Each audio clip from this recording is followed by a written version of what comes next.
Thank you. Tay, do you mind if I start? I believe what you'll share will be deeply impactful. I wanted to have a chance to talk to our community about what we've seen take place in our city over the weekend. And many of you have seen our colleague, Director Anderson, taking some very bold steps in leading in a very hard space. And before I begin, I'd like us, for anyone who is committed to social justice, which is work in demanding change, not asking, that we all step up to do our part to protect Director Anderson. But in the meantime, I want to say, we think about, as Denver Public Schools, what our role is in the discord and being able to provide confidence and comfort in moving forward. And one of the things that we hope to talk about together is, where do we go from here? So first, I'd like to say demonstrating is important. And we have all experienced a lot of pain, whether or not it was physical, through being hit by rubber bullets or tear gas, or in processing the very live stream death of George Floyd. And so when it comes to using your bodies and your voices, particularly when that's all we have, I think it's a necessary action. And at the end of the day, I think it's a very American action. After all, this country was born out of protest. And so in regards to what we saw this weekend, what we saw was a physical manifestation of what we will not tolerate. I think in leadership, whether it's from anyone who's elected or within your own selves, part of organizing is seeing that work is continued beyond mobilizing. And so one of the things that we want to be, as well as push to our community, is that we all become partners in this work and leverage our abilities and therefore power to see to it that the world changes in the way that we hope it will. And so following the demonstration of our pain, it is now to the work of those who have any abilities to change these man-made policies into ones that meets our hopes and dreams. I had an opportunity to talk to my father this weekend, who, when he was the age of many of our students who were out there this weekend, 17 or 18, he was coping with the death of Dr. King. It's 1968 and 69.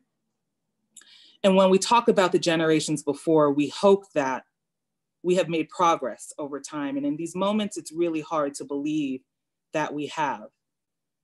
But for what solace it provides, I want to provide a commitment from myself, and I think my colleagues at Denver Public Schools will follow.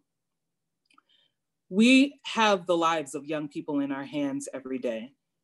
We as schools are not responsible solely for the development of our young people. We have very strong family presence, community presence, but for what it is that we can control in regards to the development of young people, I want to double down and make our commitment in saying it is important that our young people know that their lives matter. We say Black Lives Matter because we don't feel that they do. In order for all lives to matter, Black lives have to matter. And so our students, our young people, have to know who they are, their value, and who they can become as leaders. So we cannot support a curriculum that has young people think that they continue to be strung up, or that someone can put their knee on their neck because their life doesn't matter. We cannot support an educational system that denies, as we said before, the original sins of this nation, in exploiting labor, enslaving people, and through the death of colonization. And so, to which we are responsible, we will help the young people actualize and know who they are, and know that their lives matter, the lives of their friends matter, the lives of their community matter. Because we know that when they leave us, as they approach adulthood, they have the potential to be the leaders that we need, to be in these positions, to be sure these things don't happen. And so we as public education contribute to collective culture. That is the opportunity we have, and that's the opportunity I hope we do not miss. And so as we go throughout this week, please understand that there's a lot of pain to be processed. We all have to play a role, and we have to figure out what it is that we will and will not tolerate, but also what it is that we will do to ensure we don't see days like this again.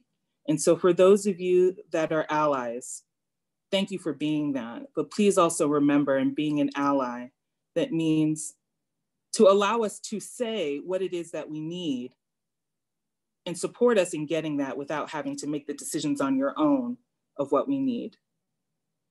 So part of our building our power is not to be saved, but to be supported. And I say that particularly to this community. As Denver, we have committed. We saw all of our neighbors wearing the shirts out there in our peaceful protests. And please know that the role that you have and what you can do in being able to lift people up. And so that is my asking, that is my commitment.